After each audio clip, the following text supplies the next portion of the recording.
Welcome back everyone. Python editors. Since you have your Python environment set up in your computer already, let's go ahead and learn about some of the Python editors. I'll be talking about 3 of them. There are different editors or environments available for writing your code. You may choose any of these as per your convenience and experience per se. Text editors, IDE, integrated development environments, notebook environments.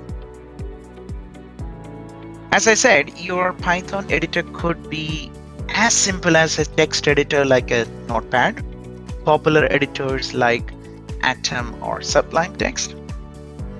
You can refer to another video on my channel discussing about how you can download and configure Sublime Text. Sublime Text is a shareware cross-platform source code editor with a Python application programming interface or API. It natively supports many programming languages and markup languages, and functions can be added by users with plugins, typically community built and maintained under free software licenses, so you don't need to pay anything for it. I'll be using Sublime Text in upcoming videos as well. Also, you can use various IDEs, nothing but integrated development environment, as I said before. The top ones or the popular ones I can say is PyCharm and Spider.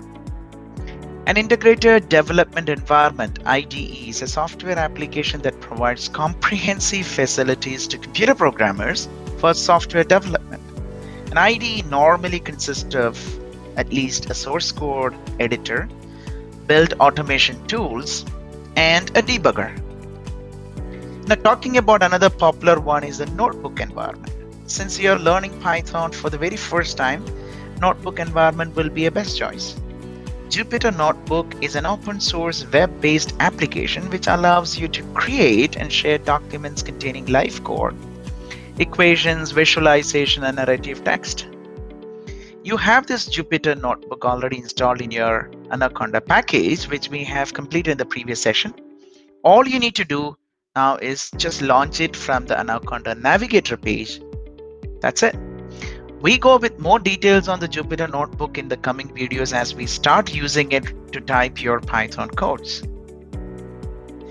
That's it for now, guys. Thank you for watching. See you soon in the next video. Thank you. Have a nice day.